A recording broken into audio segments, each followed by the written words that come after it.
Alrighty, welcome back everyone. We just did a little bit of a recruiting update, all of the things that have happened since the start of the season. It's been a pretty crazy time around the recruiting world, so wanted to make sure you guys were fully updated there. But let's get to a little bit of a headline wrap up. There are so many different things that happened throughout the week, and I want to start with Sherrone Moore. He has officially signed his contract with Michigan.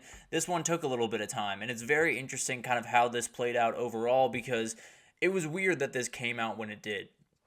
I think there were a lot of people expecting this to be kind of under the wraps, at least for the time being, because it came out last week that he didn't have a full contract signed, and then they lose a game, and then he signed a contract. It just feels like a very weird way for Michigan to go about this, but overall, he does have his contract signed. It's going to be 5 years, $5.5 million a year. Obviously, exactly what you would expect for the Michigan head coach. I think there's a couple other bonuses in there. Winning the national championship is $1 million. A number of different things that can play in to up that total. But right now the hard part starts, which means keeping that job. It's going to be very tough, especially with all the different stuff going on around Michigan. His job just got a lot tougher, and it's going to be really interesting to see how all of this unfolds. But overall, I think great for him, obviously, getting that contract on the books, making sure that he has his money on paper, because it was very, very interesting circumstances right there for a second. I was a little bit worried about Sherrone Moore there for a second, but glad he got his contract. I think a lot of fans are going to be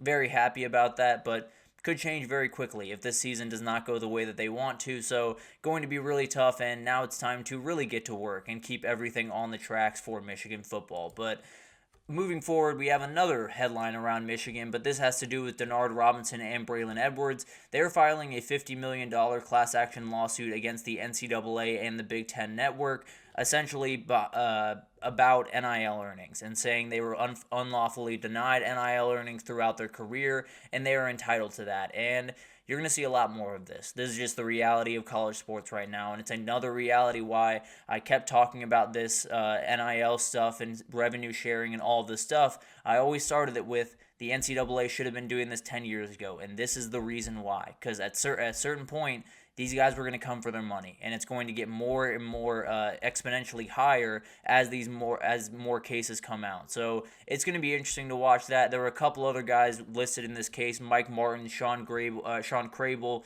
two All Big Ten defenders, very, very talented players. So you got four people to deal with from the former Michigan football teams, and I think this is one of those things that you're just going to have to see a lot of this happen, and the NCAA is going to have to pay out a lot of these players, and it's going to really hurt them going forward. It's one of those reasons that I think the NCAA looks okay right about now.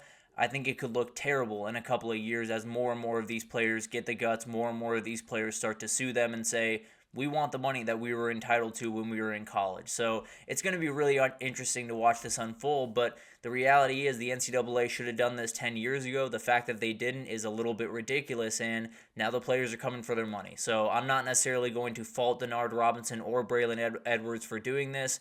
It's just going to be one of those things that you're going to have to see happen pretty much across the country around a lot of these programs going forward, and the NCAA is going to have to find a way to deal with it. And frankly, they made their bed and now they're laying it, as far as I'm concerned. But moving forward, Geno Smith had some very, very interesting comments around Jeremiah Smith, his cousin. He said that Jeremiah Smith could be or will be the best receiver of all time. And I know it's biased. I know it sounds crazy. The reality is, I'm not putting anything past Jeremiah Smith right about now. He is a terrifyingly good receiver. He's one of those guys that you started to hear stuff about in spring, and you started to hear how many crazy plays he was making, how awesome he was doing at spring practice, and you're like, yeah, he's a very great athlete, not necessarily surprised he was making plays, but it's going to take him time, right? He's going to probably be the number 2, number 3 option, and then maybe slow work his way up through a couple of years to become that top guy on this team.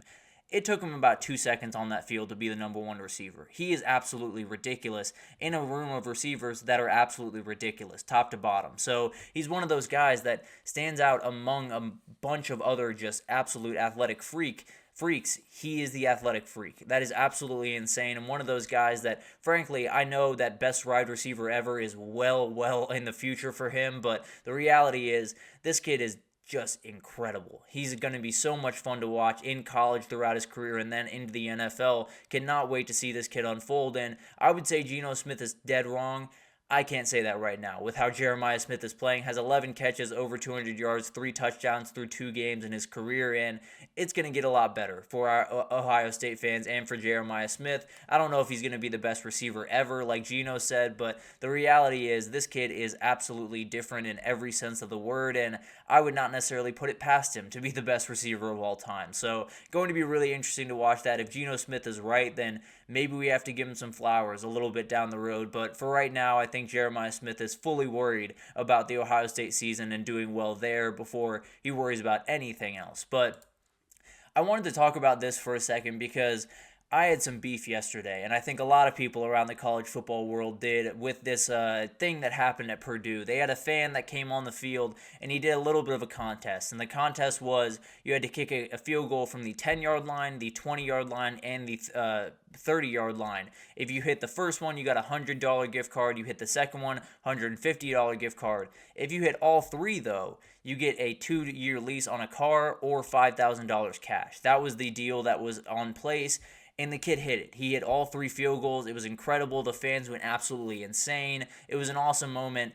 And then the company came in and said that he was 0.07 seconds late on his last kick and that he was not going to get the deal that he had been promised at the outset of this. And everyone went crazy. Everyone online said that they had to do right by this kid. They had to make sure that he got that lease or the $5,000 cash, whatever it may be. And it sounds like they have kind of been bullied into submission here. Rohrman Automotive Group seems like they're trying to fix the situation. They're going to give him the option of the 2-year lease or $5,000 cash. They're also going to donate $5,000 to the Rose Aid Brigade, the student section for the Purdue home game. So a lot of really, really cool things here, I think.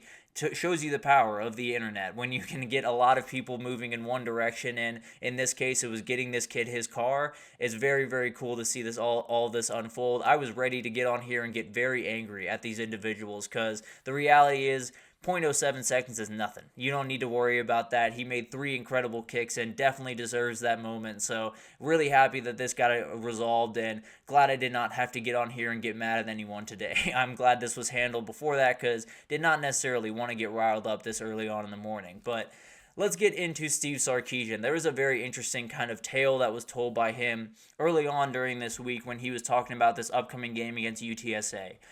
Texas obviously coming off that huge win against Michigan, 31-12, just absolute domination. A huge signature win for this team and definitely a game that can make you a little bit complacent, but he's using that Notre Dame game from a week ago to kind of keep his team intact. There are a lot of people that going into that Notre Dame game just said, take care of business, move forward, and that's exactly what I said, and that's not what happened. They were 20-plus point favorites, and they ended up losing by 2 points at home. So Sark is trying his best to avoid that this upcoming weekend against UTSA, and I can promise you UTSA very much wants to do that this upcoming weekend against Steve Sarkisian. So it's going to be really fun to watch that one unfold. I do think Texas is going to be more than fine in this game, but it shows you how many different people are going to utilize this type of idea because you got to make sure your guys are locked in. Even for these UTSA games that might seem a little bit tedious as you head on to SEC play, you lose this one, then Texas is in a very different position than they are right now. And their CFP odds go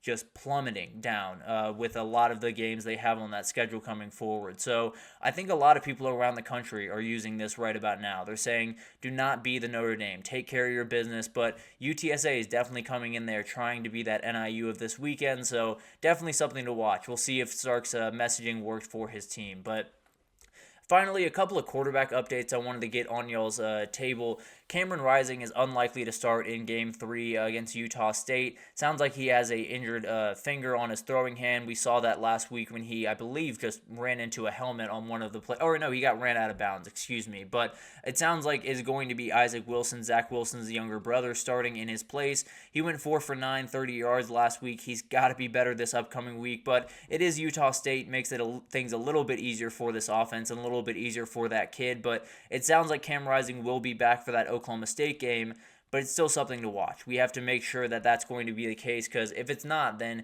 Utah's season gets a little bit more sketchy by the day. So it's going to be one of those that we're watching very, very closely. He will not be out there on Saturday, but he likely will be out there the next Saturday. We're just going to have to 100% make sure of that before we get out there. But Finally, Billy Napier has named Graham Mertz the starter for this Saturday. I talked about it when I was previewing the show, or this game, excuse me. I do think that Graham Mertz is the better option of the two. I think he's the more confident option, especially against a team like A&M that is going to get after him so aggressively.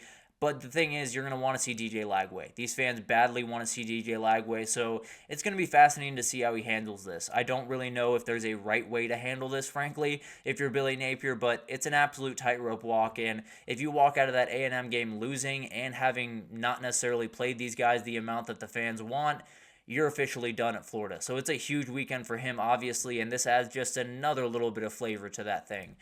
And then Connor Wegman. He has been listed as questionable on the injury report for the other team, and it sounds like it could be Marcel Reed leading A&M out of the tunnel on Saturday. If this is the case, then flip my pick to the Gators, because I do not necessarily love this team without Connor Wegman. I don't necessarily love this team with Connor Wegman, but I know that he is a little bit better than the other guys on the roster, so I'm a little bit worried about this one. I think he'll likely play, but as of right now, it looks very, very questionable to say the least. So definitely going to be interesting to watch that one unfold. And then finally, this is a crazy weekend. This is one of those weekends where a lot of people get lulled into a false sense of security. They get comfortable. They say there's not too many big games out there. Just stay vigilant. At the end of this weekend, we're going to be a quarter of the way through the regular season, so watch all the games, take it all in, especially tonight. UNLV could pull off a shocker against Kansas. There's so many big-time games this upcoming weekend that maybe you're not looking as too big-time right now. They could become crazy in a hurry. I can promise you that. So stay vigilant, stay locked in on college football, because there's going to be moments this week that we do not expect. I can almost promise you that. But that'll do it for this edition of the GSMC College Football Podcast, brought to you by the GSMC Sports Network. Your support means a lot to us, so please remember to subscribe to the show, leave a positive review. It does make a huge difference for us. Also, follow us on Facebook, Twitter, TikTok, Instagram, all of the social pages for all of the content and updates you could possibly need. We have really incredible people doing awesome work across every single sport you could want. So if you're only a college football guy, that's more than fine. But if you want to expand your horizons, get over to all of the other stuff we have on this page, and we totally have you covered in the world of sports. But thank you once again for listening, and I will see you guys on Monday. Enjoy some games this weekend.